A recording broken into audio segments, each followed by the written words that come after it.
சீரீஸில் பிஎன்னோட வேல்யூ என்ன அப்படின்னு இதில் கேட்டிருக்கு. இந்த ஃபொரியர் சீரீஸ் வந்து யூஜி டிஆர்பியில் 4th யூனிட்டில் நம்மளுக்கு இருக்குது. இந்த 4th யூனிட்டை டீட்டெயில்டாக எக்ஸ்பிளைன் பண்ணி நிறைய ப்ராப்ளம் சால்வ் பண்ணி Fourier series half range Fourier series வரைக்கும் ஆல்ரெடி கொடுத்துட்டேன். அதெல்லாம் பார்க்கலன்னா கமெண்ட்லேயும் டிஸ்கிரிப்ஷனுக்கு இருக்குது, போய் பாருங்கள். நம்ம கூட தொடர்ந்து ட்ராவல் பண்ணிங்கன்னா யூஜிடிஆர்பி மேத்ஸை நீங்கள் ரொம்ப ஈஸியாகவே லேர்ன் பண்ணிக்கலாம். கமெண்ட்லேயும் டிஸ்கிரிப்ஷன்லேயும் ப்ளேலிஸ்ட்டோட லிங்க் இருக்குது, போய் பார்த்துட்டு யூஜிடிஆர்பி மேத்ஸுக்கான ஆன்லைன் பேட்சில் ஜாயின் பண்ணவில்லைங்கன்னா காண்டாக்ட் பண்ணுங்கள். நம்மளுடைய கிளாஸஸ் எப்படி இருக்குன்னு டிஸ்கிரிப்ஷன்லேயும் கமெண்ட்லேயும் லிங்க் இருக்குது, பார்த்துட்டு காண்டாக்ட் பண்ணுங்கள். சேனலுக்கு நியூவாக இருந்தீங்கன்னா சப்ஸ்கிரைப் பண்ணிக்கோங்க, ஃப்ரெண்ட்ஸ்க்கு ஷேர் பண்ணுங்கள். ஒரு Telegram group, WhatsApp channel, Insta account link கொடுத்துருக்கேன், ஜாயின் பண்ணிக்கோங்க.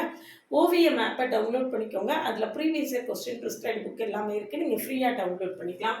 இப்போ பிஎன் எப்படி கண்டுபிடிக்கிறது அப்படின்னா, -π, πங்கிற இன்டர்வலில் கொடுத்துருந்தா அந்த ஃபங்க்ஷன் ஈவனாக ஆடான்னு நம்ம முதல்ல செக் பண்ணணும். பவர் ஈவனாக இருந்தால் அது கட்டாயமாக ஈவன் ஃபங்க்ஷனாக இருக்கும். ஈவன் ஃபங்க்ஷனாக இருந்தாலே பிஎனோட வேல்யூ என்னது தான், 0 தான். இந்த மாதிரி ஷார்ட்கட்ஸ் நிறைய தெரிஞ்சுக்கிறதுக்கு சேனலை சப்ஸ்கிரைப் பண்ணுங்கள்.